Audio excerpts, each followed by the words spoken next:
નમસ્કાર વિદ્યાર્થી મિત્રો, વેલકમ ટુ સ્કાયલાઇન એજ્યુકેશન. આજે આપણે જોઈશું ગુજરાત માધ્યમિક અને ઉચ્ચતર માધ્યમિક શિક્ષણ બોર્ડ દ્વારા બહાર પાડેલું પ્રશ્નપત્ર, નમૂનાનું પ્રશ્નપત્ર, અને એનો આપણે વિભાગ બી જોઈશું. વિભાગ એનું સોલ્યુશન આપણે આપેલું છે, એ જો તમે ના જોયું હોય તો ડિસ્ક્રિપ્શનમાં એની લિંક આપેલી છે. તો શરૂઆત વિભાગ બી થી કરીએ, અને આ પ્રશ્નનું સોલ્યુશન મોટું થશે એટલા માટે આપણે બ્લેન્ક પેજમાં સોલ્યુશન કરીશું પ્રશ્ન વાઇઝ. વિભાગ બી માં આપણે જોવા જઈએ તો ટોટલ આપણી પાસે 10 ક્વેશ્ચન હશે અને પ્રત્યેકના 2 ગુણ હશે, એટલે કે ટોટલ વિભાગ બી આપણો 20 માર્ક્સનો પડશે. એટલે કે આ વિભાગ બી ખૂબ જ ઇમ્પોર્ટન્ટ કહેવાય, અને એમાં આપણને 3 કે 4 એક્સ્ટ્રા ક્વેશ્ચન મળશે કે જેમાં આપણને અથવા તરીકે બીજો ક્વેશ્ચન આપેલો હશે.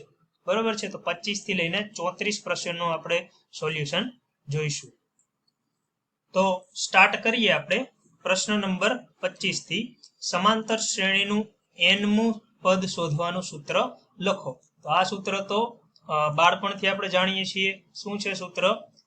tn બરાબર a plus n-1 into d.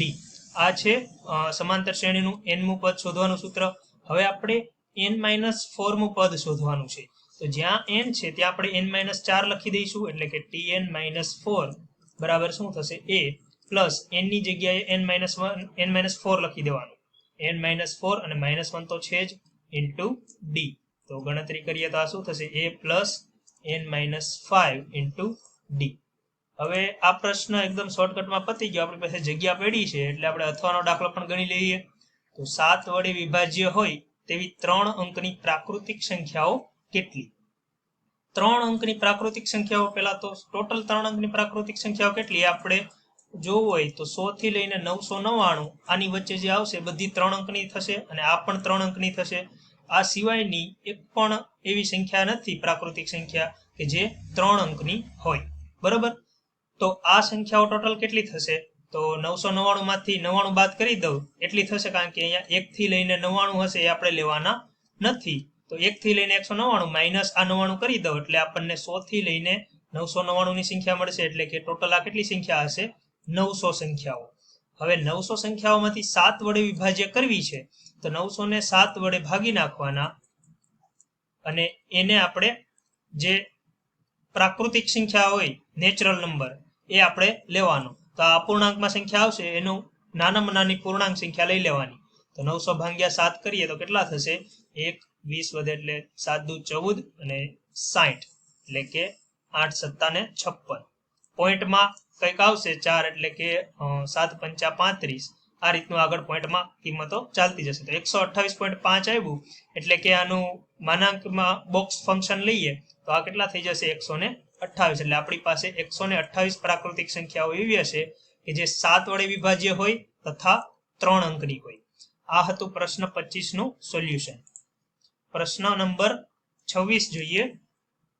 તો 26માં પ્રશ્નમાં શું કીધું છે કે એક નળાકાર તથા શંકુની ત્રિજ્યા અને ઊંચાઈ સમાન છે.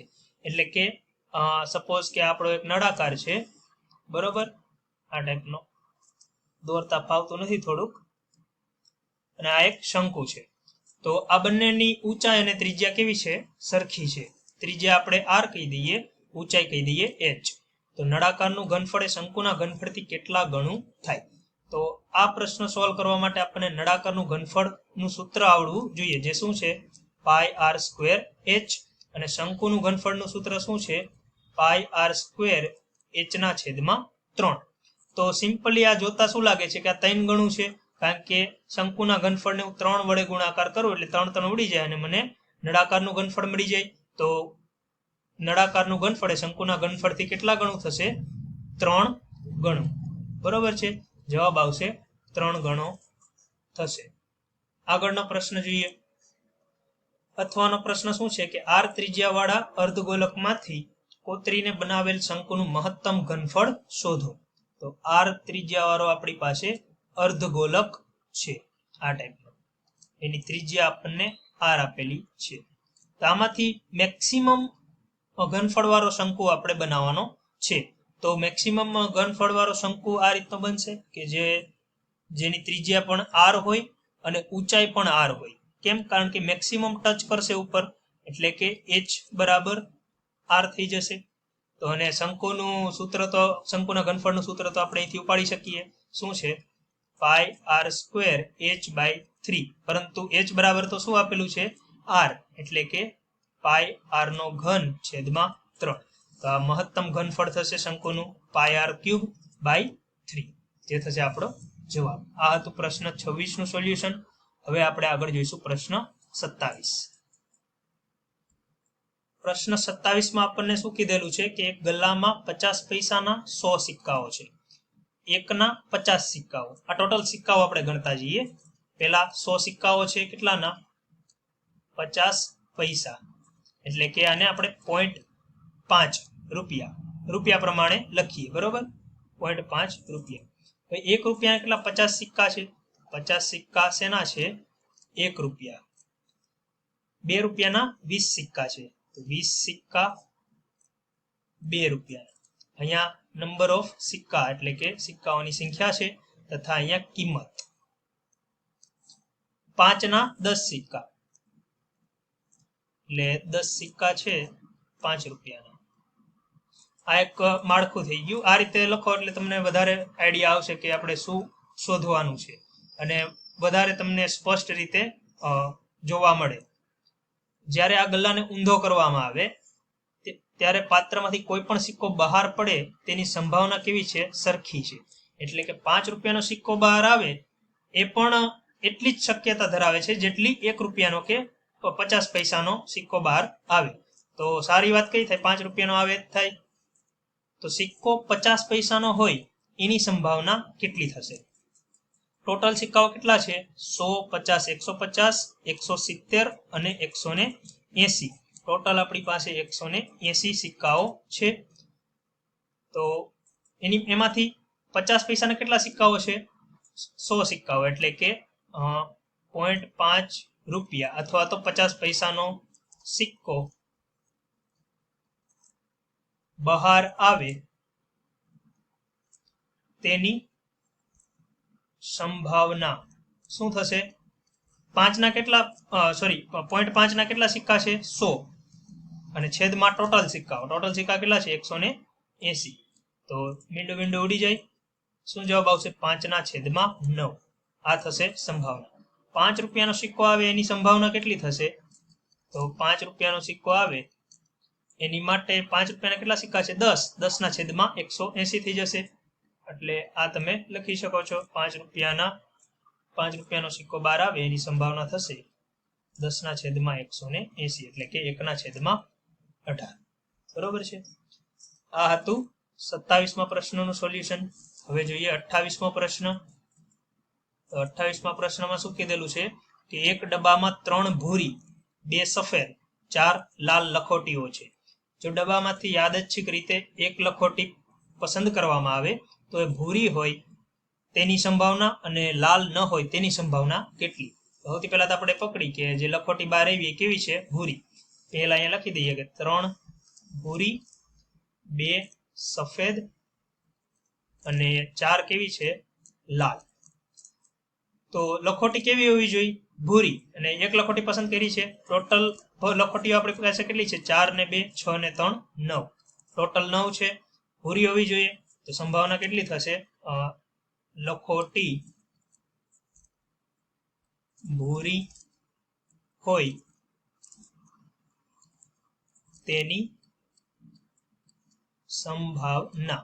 તો ભૂરી કેટલી લખોટી છે? 3. છેદમાં ટોટલ લખોટીઓ છે 9, એટલે કે જવાબ આવશે 1/3. અને બીજું શું છે? બીજું છે લાલ ન હોય તેની સંભાવના કેટલી? તો એ લખોટી ગમે હોય પણ લાલ ન હોવી જોઈએ. તો લાલ સિવાયની લખોટી આપણી પાસે કેટલી છે? 3 ને 2, 5. બરોબર. તો અહીંયા લખાય કે લાલ ન હોય તેની સંભાવના. તો એ કેટલી થશે? લાલ ન હોય એવી કેટલી લખોટી છે આપણી પાસે? 5, અને છેદમાં ટોટલ લખોટી છે 9. તો એની સંભાવના શું થશે? 5/9. અત્યાર સુધીના દાખલાઓમાં જેટલાને સમજ પડી ગઈ હોય એ ફટાફટ કમેન્ટ કરી દો, એટલે મને પણ આઈડિયા આવે કે જે હું મહેનત કરું છું એ કેટલા લોકોને સમજાય છે. બાકી તો આ ખોટી મહેનત થઈ જાય જો કોઈને ખબર ના પડતી હોય તો. એટલે ફટાફટ જેટલાને સમજ પડે એટલા કોમેન્ટ કરતા જજો અને આ વિડીયોને લાઈક કરી દો તથા તમારા મિત્રો સાથે શેર કરો એટલે એને પણ ખબર પડે અને એનાથી એ લોકો પણ કોમેન્ટ કરે જેથી અમને આઈડિયા આવે કે જેટલા વધારે સ્ટુડન્ટને ખબર પડે તો આપણે આમાં મહેનત કરીએ અને સ્કાયલાઇન એજ્યુકેશનને સબસ્ક્રાઇબ જરૂરથી કરજો. હવે આપણે જોઈશું 29મા પ્રશ્નનું સોલ્યુશન. 29મો પ્રશ્ન શું છે? દ્વિઘાત બહુપદી 2x² + 7x + 5 ના શૂન્યો શોધો તથા તેમના શૂન્યો અને સહગુણકો વચ્ચેના સંબંધ ચકાસો. તો હવે સૌથી પહેલા તો આપણે શૂન્યો શોધવાના છે. તો આનું એક આપણે ફોર્મ્યુલા જ આપી દઈએ કે ax² + bx + c બરાબર 0. આ ટાઈપની દ્વિઘાત બહુપદી હોય તો એનું સૂત્ર પહેલા તો વિવેચક આપણે શોધવો પડે. ડી નું સૂત્ર શું થશે? b² - 4ac. હવે ડી મળી જાય એની ઉપરથી આપણને એના શૂન્ય મળશે એટલે કે શૂન્ય શું થશે? x બરાબર -b ± વર્ગમૂળમાં d છેદમાં 2a. તો અહીં a બરાબર શું છે? 2 છે, b બરાબર 7 અને c બરાબર 5 છે. બરોબર? તો એ બધી કિંમતો મૂકો અને d ફાઇન્ડ કરો, ત્યારબાદ x ફાઇન્ડ કરો. તો આપણે ગણીએ તો a બરાબર અહીંયા 2 છે એટલે કે d આપણને શું મળશે? લખીએ b² - 4ac. b એ 7 છે તો 7 નો વર્ગ 49 ઓછા 4 વખત a આપણને 2 આપેલો છે અને c આપણને આપેલો છે 5. તો આ કેટલો થશે? 49 ઓછા 4 દુ 8, 8 પંચા 40 એટલે કે 9. તો શૂન્ય શું મળશે? x બરાબર -b ± √d. b આપણને 7 આપેલો છે એટલે -7 ± √9 છેદમાં 2 × 2. તો આના બરાબર શું આવશે? -7 ± 9 એટલે કે વર્ગમૂળમાં 9 છે તો એ શું થઈ જશે? 3 થઈ જશે. બરોબર છે? આ 3 થઈ જશે. -7 ± 3 છેદમાં 2 × 2 એટલે કે 4. તો આના બરાબર શું થશે? -7 + 3 એટલે કે -4 અથવા -4 ના છેદમાં 4 ઓર -7 - 3 એટલે કે -10 ના છેદમાં 4. બરોબર છે? તો આપણા શૂન્ય શું થશે? -4 ના છેદમાં 4 એટલે કે -1 અને અથવા -10 ના છેદમાં 4 એટલે કે -5 ના છેદમાં 2. આ બંને શૂન્ય થશે. હવે એનો આપણે સંબંધ ચકાસવાનો છે. તો એ સંબંધ તમે ચકાસી શકો છો. કઈ રીતે? કે બંને શૂન્ય હોય એનો સરવાળો શું થાય? b/a. તો બંને શૂન્ય આપણને આપેલા છે. શું મળ્યા? -1 અને -5 ના છેદમાં 2. તો એનો સરવાળો શું થશે? -b/a. બરોબર છે? અને ત્યારબાદ બંનેનો ગુણાકાર c/a થશે. એટલે કે જો આના બંને શૂન્ય આલ્ફા અને બીટા હોય તો આલ્ફા વત્તા બીટા શું થવો જોઈએ? -b/a. અને બંનેનો ગુણાકાર એટલે કે આલ્ફા ગુણાકારમાં બીટા એ શું થવો જોઈએ? c/a. એ તમે જાતે ચકાસજો. બરોબર? હવે આપણે અથવાનો પ્રશ્ન જોઈશું. અથવાનો પ્રશ્નમાં શું છે કે ax² + bx + c જ્યાં abc વાસ્તવિક સંખ્યા અને a 0 નથી. દ્વિઘાત બહુપદીના શૂન્યો આલ્ફા અને બીટા છે. તો શૂન્યો શોધ્યા વગર આલ્ફા + બીટા અને આલ્ફા બીટાનું મૂલ્ય શોધો. તો આપણે જાણીએ છીએ ઉપરના પ્રશ્નમાં જ જોયું કે આલ્ફા વત્તા બીટા શું થશે? b ના છેદમાં a અને આલ્ફા બીટા શું થશે? c ના છેદમાં a. તો b બરોબર છે. આ એકદમ ax² + bx + c જ આપેલું છે. તો બંનેના શૂન્યો શું થશે? બંનેના શૂન્યોનો સરવાળો b ના છેદમાં a અને ગુણાકાર c ના છેદમાં a. આ એકદમ સૂત્ર પરથી જવાબ આવી ગયો. આગળનો પ્રશ્ન જોઈશું. 2 cot² 45° cos² 60° અને -sin² 30° ની કિંમત શોધો. તો એની માટે આપણને કોષ્ટક યાદ હોવું જોઈએ અને એ કોષ્ટક પરથી આપણે cot² 45 એની કિંમત શું થશે? cot 45 એટલે કે 1 થાય એટલે કે 1 નો વર્ગ થઈ જશે. ત્યારબાદ આપણે cos² 60 આપેલું છે તો cos 60 એની કિંમત શું થશે? cos 60 થશે 1/2 એટલે કે આનો આખાનો વર્ગ થશે. અને sin² 30 તો sin² 30 sin 30 ની કિંમત શું થશે? 1/2 એટલે એનો પણ આખાનો વર્ગ. આ બધી કિંમતો આપણે આમાં મૂકી દઈએ. 1/2 આખાનો વર્ગ એટલે 1/4 થશે. એવી જ રીતે આ પણ શું થશે? 1/4. એ બધી કિંમતો આમાં મૂકી દઈએ અને તમે ગણતરી કરી શકો છો. આનો જવાબ તમે જાતે ફાઇન્ડ કરીને કોમેન્ટમાં કરો કે 30મા ક્વેશ્ચનનો જવાબ શું આવશે. બરોબર છે. આ હિન્ટ હતી કે આ ટાઈપની કિંમતો આવશે. આ કોષ્ટક પરથી તમે મેળવી શકો છો. પ્રશ્ન 30 નો અથવાનો જોઈએ તો PQR ત્રિકોણના ખૂણા હોય, એટલે કે કોઈ પણ સપોઝ કે આપણી પાસે ત્રિકોણ હોય, એના ખૂણા છે P, Q અને R. તો હવે આપણે સાબિત શું કરવાનું છે કે tan P plus R by 2 equal to cot Q by 2. આ વસ્તુ આપણે સાબિત કરવાની છે. તો સૌથી પહેલા તો ત્રિકોણના 3 ખૂણા છે એટલે એનો સરવાળો શું થશે? P plus Q plus R બરાબર 180 થશે. આ વસ્તુ આપણને ખબર હોવી જોઈએ. અને ત્યારબાદ આપણે જાણીએ છીએ કે tan 90 minus થીટા હોય તો આને આપણે શું કહી શકીએ? કોટ થીટા. આ બંને વસ્તુ, આ બંને ફોર્મ્યુલા આપણે જાણતા હોય એટલે આપણે આ સાબિત કરવામાં કોઈ અડચણ પડશે નહીં. તો આમાં ડાબી બાજુ લઈએ, લખીએ ડાબા શું છે? tan P plus R by 2. હવે P plus R by 2 એને આપણે આમાંથી ઉઠાવી શકીએ કઈ રીતે? તો P plus R લઈએ, Q પેલી બાજુ જવા દઈએ તો એ શું થઈ જશે? 180 માઇનસ Q થઈ જશે. બરોબર છે. તો P plus R છે એની જગ્યાએ આપણે શું લખી શકીએ? 180 માઇનસ Q. તો આના બરાબર શું થશે? tan 180 માઇનસ Q આખાના છેદમાં 2. હવે 2 ને આપણે સેપરેટ કરી દઈએ એટલે કે આ શું થશે? 180 ના છેદમાં 2 એટલે 90 માઇનસ Q ના છેદમાં 2. બરોબર છે. અને tan 90 માઇનસ થીટા હોય એટલે કે થીટાની જગ્યાએ અહીંયા શું આપેલું છે આપણને? Q ના છેદમાં 2. એના બરાબર આપણે કોટ થીટા લખી શકીએ. તો સિમ્પલી આના બરાબર શું થઈ જશે? કોટ Q ના છેદમાં 2, જે શું છે? આપણી જમણી બાજુ. તો આ થઈ ગયું પ્રશ્ન 30 નું સોલ્યુશન. આગળ જોઈએ પ્રશ્ન 31. 31મો પ્રશ્ન શું કહે છે કે બે સમકેન્દ્રિત વર્તુળોની ત્રિજ્યાઓ 21 અને 29 સેન્ટીમીટર છે. તો તમે અહીંયા આકૃતિમાં જોઈ શકો છો કે બે વર્તુળો છે સમકેન્દ્રી, એટલે કે બંનેનું કેન્દ્ર કેવું છે? સમાન છે. અને જે નાનું વર્તુળ છે એની ત્રિજ્યા 21 સેન્ટીમીટર, એટલે કે આ જે ત્રિજ્યા બતાવેલી છે એ 21 સેન્ટીમીટર છે. તથા મોટા વર્તુળની ત્રિજ્યા જે છે આ છે એ કેટલી છે? 29 સેન્ટીમીટર.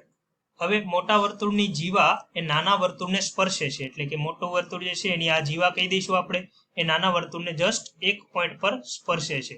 તો એ ઓબ્વિયસલી મિડ પોઈન્ટ હશે, એટલે કે એ જે પોઈન્ટ હશે એ રેખાને બે ભાગમાં છેદશે, આ જીવાને બે ભાગમાં છેદશે.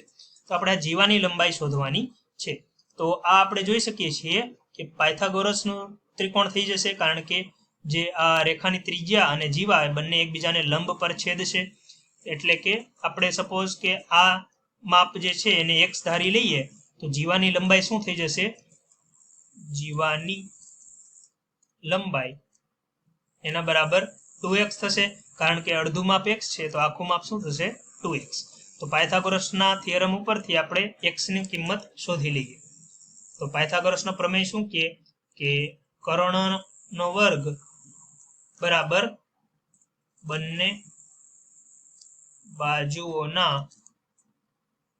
વર્ગોનો સરવાળો. બરોબર છે. તો કર્ણ એટલે કે 29 થશે, કાટકોણ ત્રિકોણની સામેની બાજુ, એટલે કે 29 નો વર્ગ એના બરાબર શું થશે? 21 નો વર્ગ વત્તા x નો વર્ગ. તો આમાંથી આપણને x મળી જશે. 29 નો વર્ગ એટલે કે એ કેટલા થશે? 841 બરાબર 21 નો વર્ગ કેટલા થશે? 441 પ્લસ x નો વર્ગ. તો આનો મતલબ x નો વર્ગ બરાબર 841 માંથી 441 જાય કેટલા વધે? 400. તો એનો મતલબ x બરાબર શું થશે? 20. બરોબર. x આપણને મળી ગયો, એટલું માપ આપણી પાસે આવી ગયું. કેટલું છે એટલું માપ? 20 છે.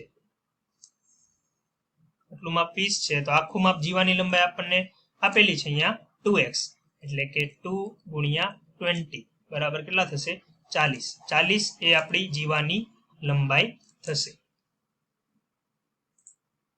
આગળનો પ્રશ્ન છે 32મો.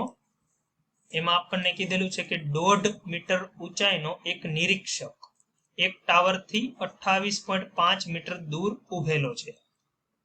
એટલે કે આપણે બનાવતા જઈએ મૂર્તિ શું છે 1.5 મીટર ઊંચાઈનો એક નિરીક્ષક છે એટલે આ કોઈ વ્યક્તિ છે 1.5 મીટરનો નિરીક્ષક છે હવે એની ઊંચાઈ છે 1.5 મીટર હવે 28.5 મીટર દૂર ઉભેલો છે અને એક ટાવરનું નિરીક્ષણ કરે છે સપોઝ કે આ એ ટાવર છે બરોબર આ ટાવર થી આ ભાઈનું અંતર કેટલું છે 28.5 મીટર બરોબર હવે આનું નિરીક્ષણ કરે છે તો આપણે આ જોતો હોય તો આ રીતે જોતો હોય ઊંચે તો એનો આંખ માટે ટોચના ઉચ્છેદ કોણનું માપ 45 અંશ છે ઉચ્છેદ કોણ એટલે કે જે ઉપરનો કોણ ઉપરનો ખૂણો ઉપર જે જોવે છે એની સાથેનો જે ખૂણો છે એ ઉચ્છેદ કોણ બનાવશે આ કેટલાનો બનાવે છે 45 અંશનો અને આ આપણને લંબાઈ કેટલી આપેલી છે 28.5 મીટર એટલે કે ઓબ્વિયસલી જે ટાવર છે આ જમીન ઉપર ઊભો છે ટાવર જમીનથી ઊંચો થશે એટલે કે 1.5 મીટર તો આ અંતર થઈ જશે આપણે ફક્ત આ અંતર શોધવાનું છે આટલું અંતર બરોબર છે તો આટલું અંતર આપણે શોધી લઈએ અને એમાં આપણે 1.5 મીટર એડ કરી દઈએ તો ટાવરની ઊંચાઈ મળી જશે ટોટલ આ થશે આપણી ટોટલ ટાવરની ઊંચાઈ h તો ટાવરની ઊંચાઈ સપોઝ કે અહીંયાથી આટલું માપ જે છે x છે તો અહીંયા 45 અંશનો આ ખૂણો છે આ છે આપણો કાટકોણ ખૂણો તો આપણી પાસે cos થીટા કરીને સૂત્ર છે cos થીટા બરાબર શું થાય પાસેની બાજુ છેદમાં કર્ણ સામેની નહીં આવે શું આવશે પાસેની બાજુ એટલે કે પાબા છેદમાં કર્ણ હવે ખૂણો આપણને આપેલો છે 45 નો બરોબર પાસેની બાજુ આપણને કેટલી આપેલી છે પાસેની બાજુ છે આપણી પાસે સોરી આ સામેની બાજુ થશે તો આપણે sin થીટાનો ઉપયોગ કરવો પડશે કારણ કે સામેની બાજુ છે sin થીટાનું સૂત્ર આપણે લખી દઈએ સામેની બાજુ છેદમાં કર્ણ થશે બરોબર તો સામેની બાજુ આપણે x લીધી છે એટલે કે થીટા બરાબર ખૂણો કેટલાનો છે 45 અંશ સામેની બાજુ છે x અને છેદમાં કર્ણ તો આ કિંમત આપણે કેટલી થશે કર્ણ થશે આનો વર્ગ એટલે આપણને 28.5 આપેલું છે વત્તા x નો વર્ગ બરોબર છે એટલે કે 28.5 નો વર્ગ વત્તા x નો વર્ગ sin 45 બધા જાણે છે કેટલું થશે 1/2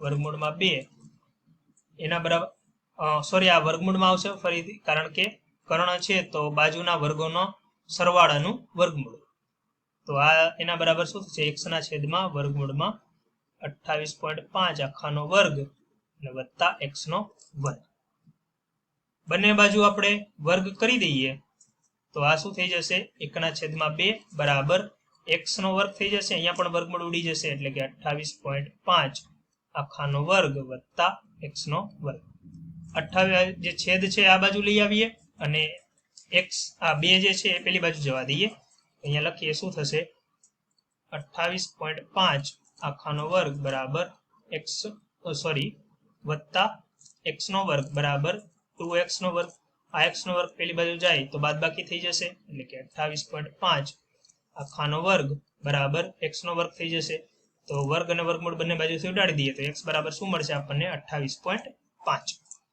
એટલે કે 28.5 આપણને x મળી ગયો એમાં આપણે 1.5 ઉમેરી દઈએ એટલે આપણને h મળી જશે તો h બરાબર શું છે 28.5 વત્તા 1.5 તો આ કેટલું થશે 30 મીટર એટલે કે ટાવરની ઊંચાઈ કેટલી હશે 30 મીટર આ હતા પ્રશ્ન 32 નું સોલ્યુશન આગળ જોઈએ પ્રશ્ન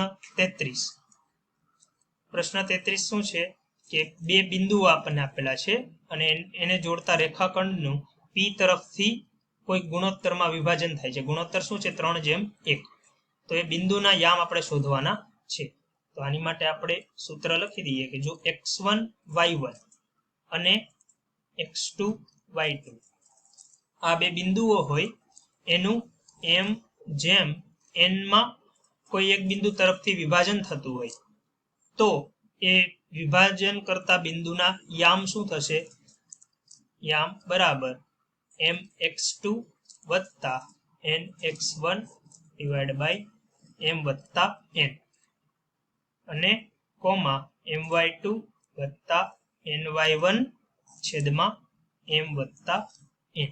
બરોબર છે. આ થશે સૂત્ર. અહીંયા m બરાબર શું આપેલું છે 3, n બરાબર 1, x1 બરાબર 2, x2 બરાબર 6 અને y1 બરાબર 3 અને y2 બરાબર 7. તમે કોમેન્ટ કરો કે આ પ્રશ્નનો જવાબ શું આવશે. કોઈ યામ આવશે એ અહીંયા કોઈ આંકડો આવશે, કોમા અહીંયા કોઈ આંકડો આવશે. બરોબર છે. તો આ રીતે તમે કોમેન્ટ કરો કે પ્રશ્ન 33 માં શું જવાબ આવશે. મેં તમને સૂત્ર કહી દીધું છે, ફક્ત તમારે શું કરવાનું છે, આ સૂત્રમાં કિંમતો મૂકવાની છે. છેલ્લો પ્રશ્ન જોઈએ 34મો. આ પ્રશ્નમાં શું કીધું છે કે કોઈ વર્ગીકૃત માહિતી આપેલી છે આપણને અને એમાં આપણને L આપેલો છે, F1 આપેલો છે, F0 આપેલો છે, F2 આપેલો છે અને H પણ આપેલો છે. તો એ માહિતીનો આપણે શું શોધવાનો છે, બહુલક. તો આની માટે આપણે સૂત્ર ખબર હોવી જોઈએ. સૂત્ર ખબર હશે તો આપણી ગાડી આગળ ચાલશે, નકર અટકી જશે. બહુલકનું સૂત્ર શું છે, L પ્લસ F1 ઓછા F0 છેદમાં 2F1 ઓછા F0 ઓછા F2 અને એને ગુણાકારમાં H.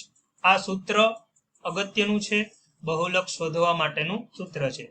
કિંમત મૂકીએ. L આપણને કેટલો આપેલો છે 200 વત્તા F1 આપણને આપેલો છે 27 ઓછા F0 છે 18 છેદમાં 27 ગુણ્યા 2 એટલે કે 54 ઓછા F0 કેટલો આપેલો છે 18 ને ઓછા 20 ગુણાકારમાં H આપણને આપેલો છે 100. તો આ શું થશે 200 વત્તા 27 માંથી 18 જાય તો 9 અને છેદમાં 54 માંથી 18 જાય એટલે આપણને કેટલા મળશે 36. 36 માંથી 20 જાય તો 16. બરોબર છે. અને એને ગુણાકારમાં 100. ભાગ ઉડાડીએ તો ચોકે ચોકે 16 અને 25 ચોકું 100. 25 ગુણાકારમાં 9 અને અહીંયા 4 નો લસા લઈ લઈએ એટલે છેદમાં 4. 4 ગુણ્યા 200 એટલે 800 વત્તા 25 ગુણ્યા 9 એટલે કે 225.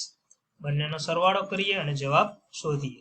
શું થશે 1025 ના છેદમાં 4. તો આ થશે આપણો બહુલક 1025 ના છેદમાં 4. બરોબર છે.